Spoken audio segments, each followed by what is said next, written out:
Well, welcome in to My Dogs Are Barking on MPW Digital. My name is Landon, joined by my main man, Austin, and it is our Thursday show. This is the matchups and pick show. And Austin, we have we're going to talk some Mississippi State basketball, kind of recapping their first game, but also talk about this huge weekend of college football that's up ahead. I mean, really, there's a lot of playoff spots kind of on the line this weekend, kind of a first round playoffs happening this weekend. Are you pumped for it? Do you have any crazy predictions for this weekend?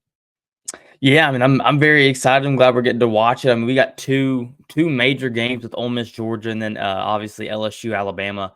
It's going to be a great weekend of college football, and then obviously the Dogs go down to Neyland Stadium in Tennessee, and it's going to be a really fun weekend. Yeah, it is, and Mississippi State is 24-point underdogs. We'll get to that in a in a little bit. Tennessee, is a team that obviously there's very high expectations for, but there is a pretty decent number of folks that are a little disappointed in them at this point. So we'll cover that. We are going to talk some MSU basketball. Before we get to that, though, I want to let you know that our show, My Dogs Are Barking, is brought to you in part by ARPA's Coffee and Bar. ARPA's understands that great food and drinks are best enjoyed in the company of friends and loved ones.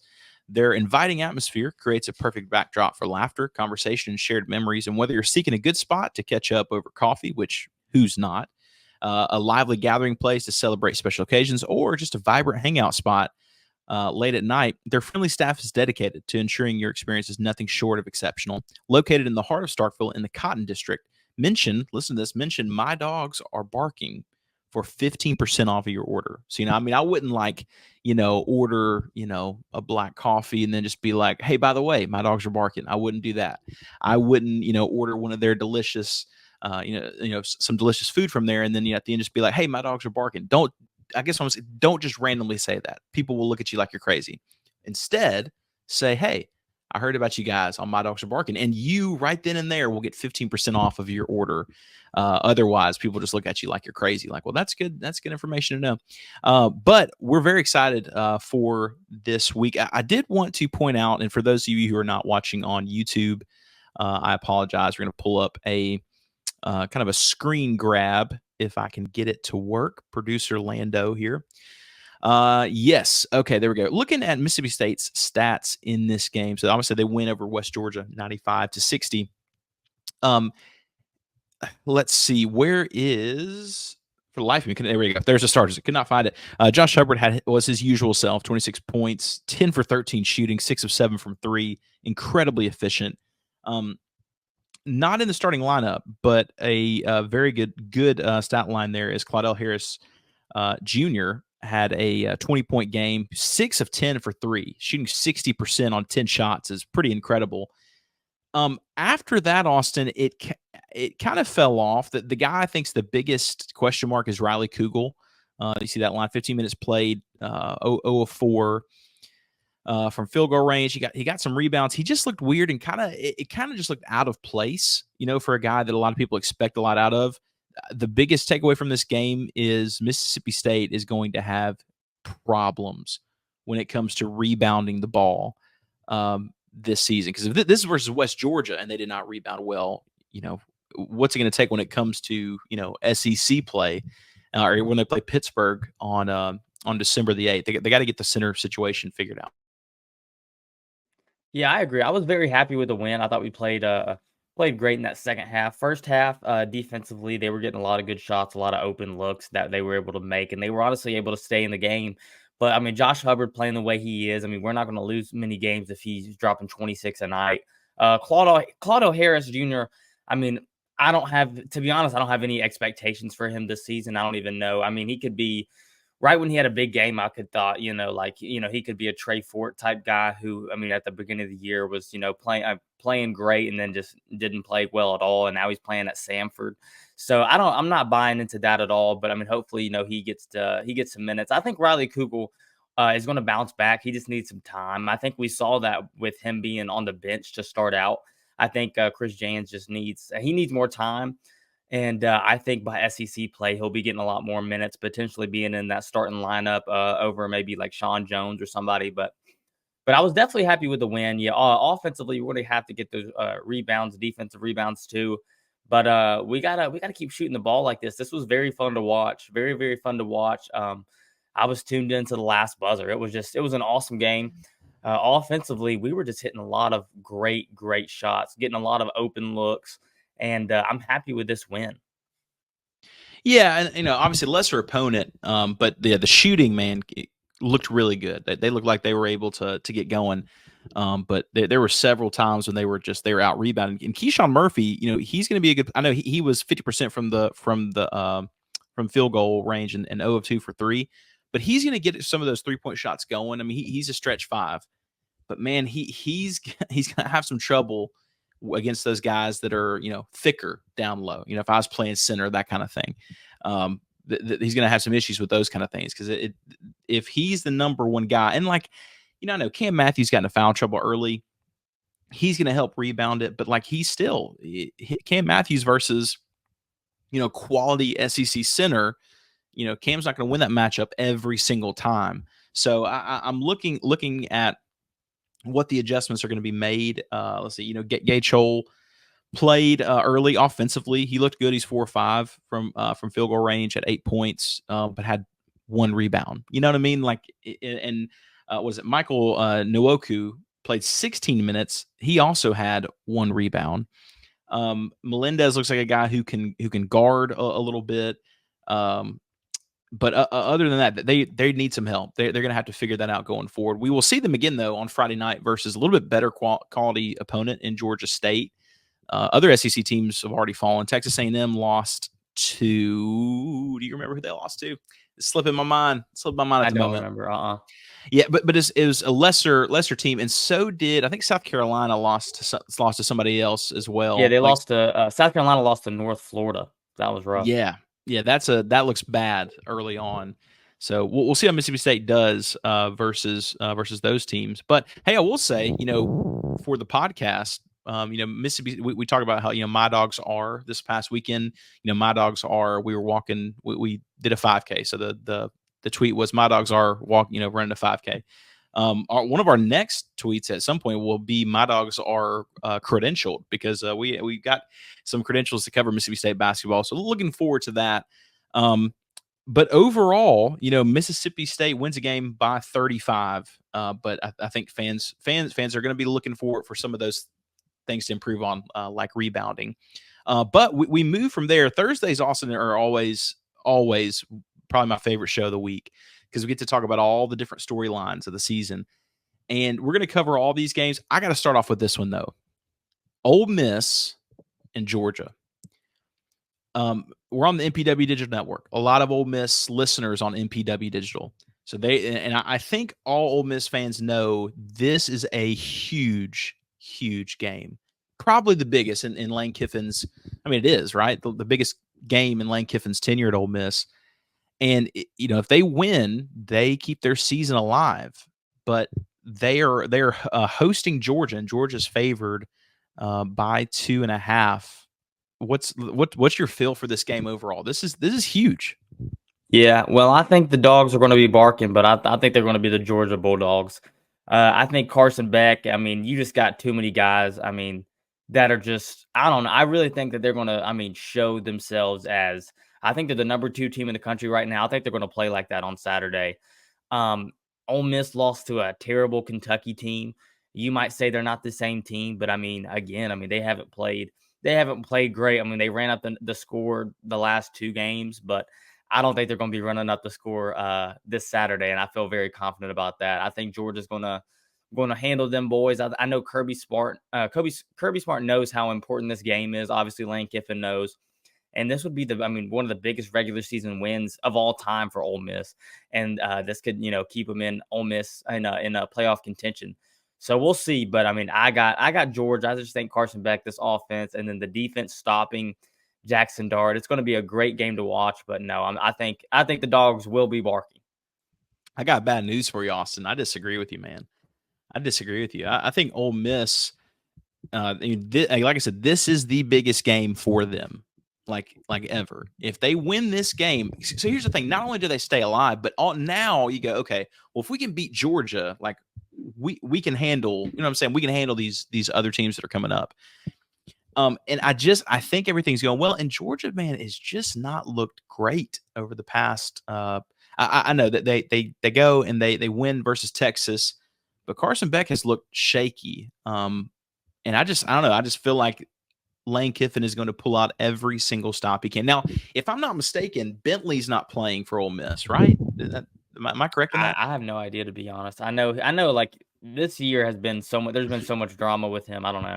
Not Bentley. Sorry, Parrish, the guy who had been Henry Parrish Jr. had been starting for them. I think he's out, which would force Bentley to be the guy playing. And so if he's playing, and I feel like Ole Miss is going to get it going, man. That the fans are going to be rowdy. But I get it. I get Georgia being the team here. I think Ole Miss is going to win this game by a touchdown. I think it's going to be good, and Ole Miss will end up winning that game. So you're saying if Georgia wins, you're saying they're going to win by multiple, like by double digits. I'll say they're probably going to win by 10 points, 10 to 14. Okay. Points. You're a Jackson Dart denier, aren't you? Well, I don't think that Ole Miss's offense can compete with Georgia. I don't see it. I really don't. I mean, Mississippi State did. Just saying. That's true. But I'm saying this Georgia defense. I mean, we were just getting deep balls. I mean, we weren't doing anything other than throwing deep. So, but we'll see. I think though, because of that reason is why I like Ole Miss. Ole Miss they have nothing to lose, dude. If they lose this game, it's over with. Everything they have wanted, it's over with. They are not going to hold anything back. This is going to be everything they've got.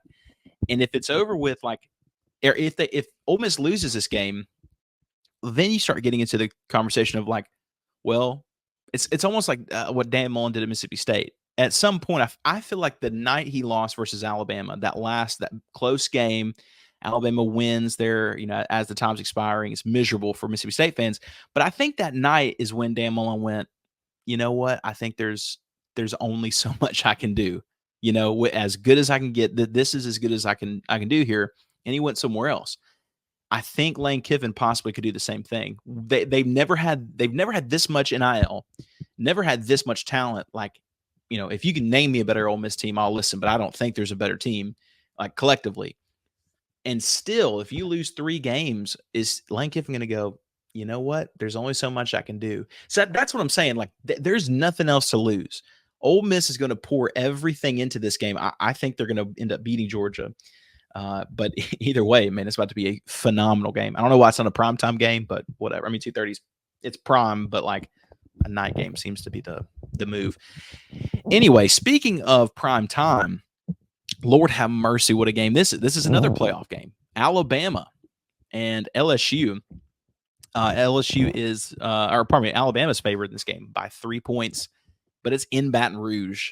And I'm just going to tell everyone else who does not live in Tuscaloosa, we live in Tuscaloosa, and the folks I have talked to have said they are going to lose this game. They are ready. That they just know they're going to lose this game, and I'm not so sure, Austin. But tell me how do you think this game is going to go? Well, to be honest, I will have to save this game for my against the odds pick. I'm gonna have to save it. So I can't speak now. Okay, and this is another plug, Austin. For the love of Pete, Austin has gone. Remind me, Austin. I'm sorry. Is it 4 for 5? I was 4 for 4, but then the streak ended last week. Minnesota beat Illinois, and now I'm 4 for 5. But we had that. I'll always remember that 4-week period where I was 4 for 4. Yeah, Austin has been rolling. I mean, as a whole, I think we're 8 for 10 or something. No, 7 for 10. We're 7 for 10. Yeah. In our underdog money line pick. So listen to that. I have a really saucy one. I'm excited for you to tell me what you think about. Like it's out there. It's a 14-point underdog, but I feel sure this is going to happen.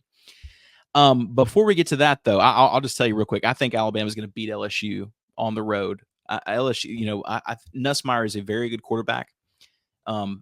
Alabama and Kalen DeBoer. This is another huge moment. This is going to be a great game. And Brian Kelly is going to play this game, for all it's worth too. Whoever loses this game is essentially out of the playoff. It's over for them. So I expect this one to be great. And just in terms of like what it is, I think Bama will win exactly by what it is. I think Bama wins by a field goal. They end it. This is going to be a really good game and an interesting game for Jalen Milroe. I was listening to Tyler and AJ McCarron talk about this game this week, and they were Tyler was mentioning he's very interested to see what Jalen Milroe's reaction will be because typically the way he has played and fans have really hated on him as well for this is when the ball's snapped, he is ready to go run. He'll run backwards and to the right. He does not stand in the pocket. If he stays in the pocket and can stay there and look, he can throw it down deep. But he gets back and has to kind of ad lib things.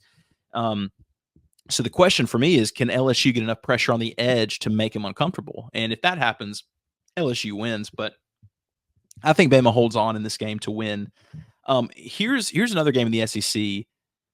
I promise you we will talk about Mississippi State as well, but I'll do this last one here. Let's go Vanderbilt in South Carolina.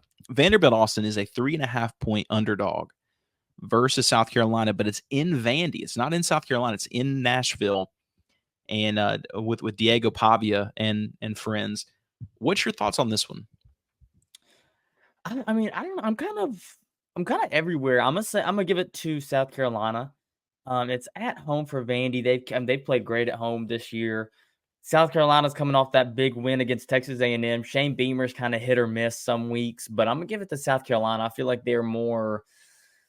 I mean, overall, they're just, I guess, would say the better team, but you just never know what South Carolina team that is going to hit the field on every Saturday.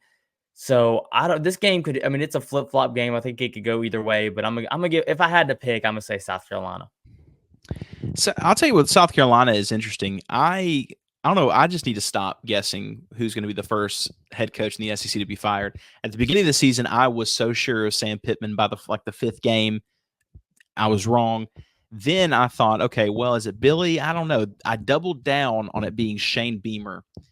And not a lot of our posts, do a lot of numbers on TikTok, like content from the show, which I'm fine with because after I tell you this, I said that I thought Shane Beamer was going to be the first head coach to let go. This is after they lost to, I forgot who they lost to. And I got railed. I mean, like destroyed for all these South Carolina fans. Like, you don't know anything, man. Like, this is our standard, and he's nailing it. And I mean, I was destroyed. And unfortunately, they were right. Like it looked like he has played LSU really close. He's played Alabama really close. If they had a little bit better quarterback play, they probably win both of those games. To be honest, I think that South Carolina, as good as they are, I think Vanderbilt has got them at home. I know it's close. And South Carolina is the more talented team, but look at, if I know Vanderbilt's not undefeated or anything. They've won 6 games. Look at their losses. Every game they have played in has been extremely close. And I think that's going to be no different. Let's talk about Mississippi State and Tennessee before we get to our Against the Odds segment, my favorite segment. Mississippi State is an underdog headed into Knoxville, Austin. They're an underdog by 24 points in this game. They get the second win of the season last week. What do you think Mississippi State does in this game after their running game has been rolling the past couple of weeks? Yeah, I'm not looking forward to this game. It's going to be rough. It's going to be very, very rough. Last week, I said it was going to be 45. I looked it up. I said it was going to be 45 to no. I said it was going to be 38-20, and we ended up winning 45-20. I was only a touchdown off, but for the betterment of Mississippi State. But there's no hope of us winning this game.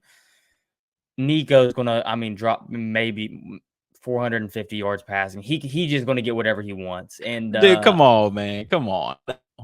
Okay, yeah, you're right. Maybe 400, but it's going to be wild. They're going to be running up the score, and I'm going to say 48-17. I don't think our offensive line is not going to be able to get anything.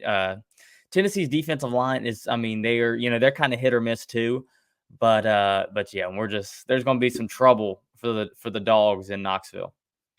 I think you're viewing it in terms of like talent. Tennessee has got so much more talent than Mississippi State does. I get all that. But Tennessee was struggling to put Kentucky away. Tennessee has been struggling when they should not be. Nico's been, not playing up to par. And so I get it. Mississippi State will lose this game, but I think because of Mississippi State's ability to run the ball the past couple of weeks, um, they score a little bit more than what they have. Now, stopping Dylan Sampson is going to be a problem for Mississippi State.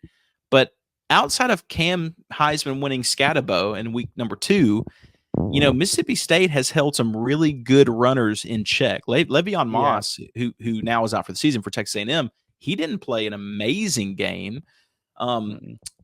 What's your now? I say, Trevor Etienne, we stopped him too. He didn't do anything. yeah, Texas couldn't get going on the ground for whatever reason. Now Arkansas is a different story. That's kind of a throw the tape out kind of a game because nothing went well in that game. But I actually think Mississippi State keeps us closer than 24 points. I know it's crazy, but I am going to say that Mississippi State loses this game. I'm going to say that they can put up a little more points than you'd think, Austin. I think it's going to be 21-38, and they end up losing this game just by 2 touchdowns. Yeah. Again, I think the running game for Mississippi State's better. I don't think that's bad.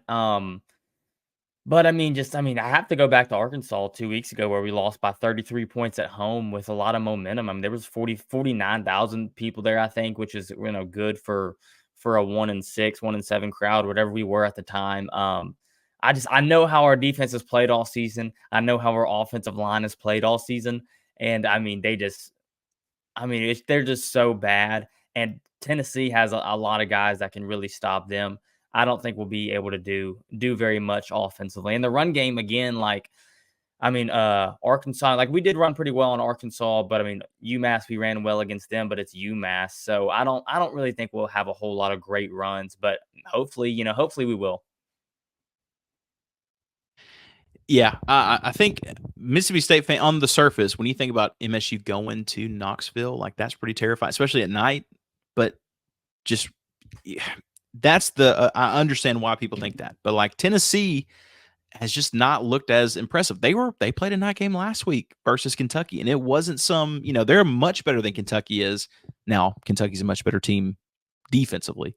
I was thinking before we get to our Against the Odds segment, what do you think is going to happen with Kentucky and Mark Stoops? Because Mark Stoops, it appears as if he wants another job, it'd be Iowa. That's the one that he would like to have if Kirk Ferentz retires from Iowa.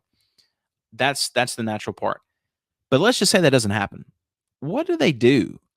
Kentucky's not going to fire him, right? There'd be such a huge buyout. He is the, I think, the 7th highest paid coach in college football, making $9 million a year at Kentucky, and they are underachieving, man. Yeah, no, I think that's ridiculous. He's the 7th highest and getting $9 million a year. That's laughable.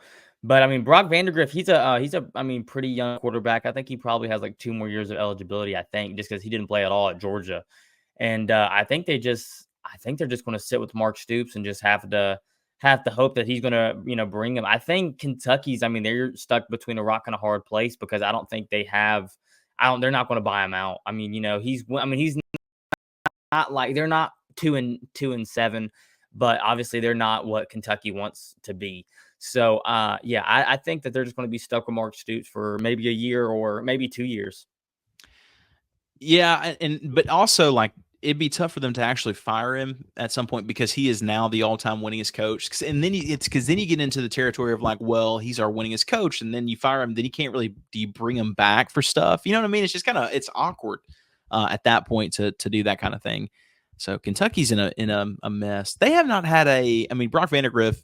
He is the kind of quarterback they have gotten the past couple of years. He is Devin Leary. He is. Who was the crappy transfer before him? Was there a guy between Will Levis? I don't think so. I think it was Will Levis and Devin Leary last year. Okay, could be it. And even he got drafted in the second round. But he wasn't some crazy, I don't know. They just seem to always have the same quarterback and the same offense. But what saves them is their defense is always really good, and playmakers all the way around.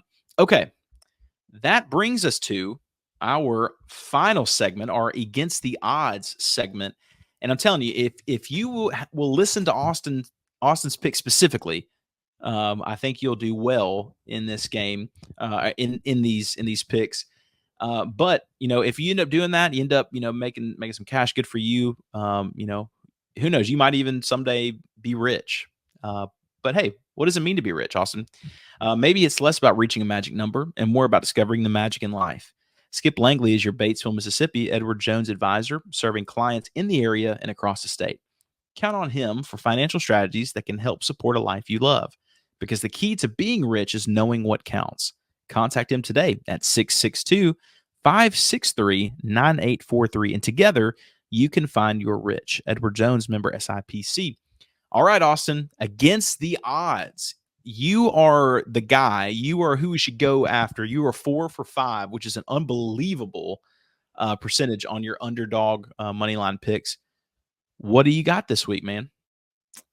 This week, I'm trying to get that winning streak back. Last week was a hard week, but this week, I mean, in Death Valley, College game day is going to be there. It's going to be an electric atmosphere. I saw Alabama lose 2 games that honestly, Vandy, they obviously should not have lost that game. Tennessee was definitely a toss-up game. I don't see them beating LSU. I don't see it. Night game, 6:30 kickoff in Death Valley. You got Garrett Nussmeier. LSU got a great win against Ole Miss. And Brian Kelly, they've just been under the radar. I feel like every year Brian Kelly's been there. Nobody really likes Brian Kelly. So, even every time they lose, he's just kind of like a laughing stock, honestly. And I'm not buying that. I think that they're going to find a way to pull it out. I've watched this Alabama team a lot this year. And they struggled with multiple teams that aren't even very good. And I'm picking LSU. Garrett Nussmeier he's played pretty well. He's not a great quarterback, but I think he could play definitely good enough. And I think Brian Kelly and the boys down in LSU want to win this game. But again, I think this is a toss-up. I think it's only Alabama's favored by, I think, a field goal. I can 1,000,000% see Jalen Milroe and them just pull off some fourth quarter wild game where they, get the lead back and then just keep the lead. I could definitely see that happening. But for right now, I got LSU. I don't have high hopes for this Bama team. And seeing Bama be 9-3 would be, I wouldn't complain. That's all I'll say about that. That would be very, very refreshing. But that is my pick. And last week, I got to give props to you. Last week, Texas A&M versus South Carolina. You said that South Carolina was won, and they didn't even win by a field goal. They won handily, and so that was a great against the odds pick with you, man. I had A&M. A lot of America had A&M, but South Carolina won that game in great fashion, and so that was awesome. They stormed the field, and let's see what you got this Saturday. I appreciate that. Austin. This Saturday is a little bit bigger of a game. There is a team in the middle of America that is undefeated, that a lot of people are very happy for. A lot of people are excited. Good for them, kind of a thing, And that team is undefeated Indiana. Indiana Hoosiers have not lost a game. Now, unfortunately, they also hadn't played anyone else. I think they played Sister Mary Martha School for the Blind the last couple weeks ago. Overall, though, they have a team that's coming into Bloomington this weekend called the Michigan Wolverines. And Michigan is an underdog in this game by 14 points. And I got news for you, man. There's a great man that said something that kind of reminds me of this game. I think he's over here. Yeah. The old ball coach, Mike Leach, once talked about how Mississippi State, that's right, you have the shirt on, Mississippi State was afraid of Alabama just because of their jerseys. They're afraid. If you want to scare the football players from Mississippi State, hang a jersey from Alabama there. It'll scare the mess out of them. And I got news for you. Indiana is going to be afraid, and I think Michigan is going to beat them. Michigan is not a better team, especially offensively. Michigan's really bad. Michigan's got some defense, and Indiana has not, in my opinion, not been truly tested. I think Michigan wins this game, and unfortunately for Indiana, starts the trajectory of their season, because I think they're going to lose to Ohio State here in a couple of weeks. But it's going to start with Michigan upsetting Indiana, Austin. Wow, that's interesting. That's interesting. I saw that game, I looked at it, and I really didn't think too hard about it. That's a very interesting take. I mean, if they can get I mean, just semi-decent quarterback play there in Michigan, I don't know who, Alex Orji or Davis Warren, and the other guy retired from football, Jack Tuttle, because of concussions. So if they can get one of those first two guys to play half decent, they might have a chance. But no, that's a really interesting pick. I mean, what Indiana has done is unbelievable. And even if they lose this game, I mean, you got to feel. I mean, this is a great season for Indiana. I really like that pick. That's interesting. That's really, really, really interesting. Well, here's I'm glad for Indiana. They've been irrelevant my whole life. And even in basketball, they hadn't been relevant in basketball in a long, long time, right? The logo looks cool, but it's in the middle of nowhere. I'm throwing shade at Indiana for no reason. I don't think that Indiana's like the very nice person that maybe the person with no friends that you play at, like invite them to play basketball. You know what I'm saying? They're on the sidelines, they're hanging around, they're nice to everybody. You don't want to play with them, but they're so nice. And you say, "Hey, buddy, we only have 4, we need 5. Come play." And they hit the first wide open, jump shot. But now someone's coming to defend them. And I think that's where they're going to be in trouble. I think Michigan wins this game versus Indiana. They're not going to be used to anybody covering them, in somebody having their hand up in their face. It's going to be a little bit different whenever that comes into play. So Austin has got LSU over Alabama. I've got Michigan over. I'm sorry. Austin has LSU over Alabama. I've got Michigan over Indiana for our against the odds picks. Friday night, Mississippi State has a really, really great opportunity to beat Georgia State at home in the hump. Mississippi State soccer is rolling. They won their first game of the SEC tournament. Let's see, Tuesday night. And what head coach James Armstrong is doing and what those girls are doing is outstanding. We've never seen it at Mississippi State. That's for sure. So we will keep our hand on that pulse. Austin, anything to finish with? No, I mean, yeah, that we had a great win against Tennessee. 15 seconds left in overtime. No, within the first 15 seconds of overtime, women's soccer, we beat Tennessee. That was so cool to see. So hopefully we can keep that up. Just because I mean, soccer, we've been historically bad, and so it's so awesome to see how good we are this year. Hopefully we can keep that up. But yeah, guys, football's terrible, but basketball is in full swing, and I am just so excited for it. I'm just elated that basketball is back, and I'm so excited to watch the Dogs this season. It's gonna be great. Hey, make sure you make sure you comment. We love to interact. Make sure you follow us on Twitter. It's just at MyDogsPod. For all of our latest, you can also subscribe to our Substack. It's free, but it's just to get our recent write-ups concerning the SEC, Mississippi State, and the rest of the college landscape. So make sure you check those things out. And thank you so much for listening to My Dogs Are Barking on MPW Digital.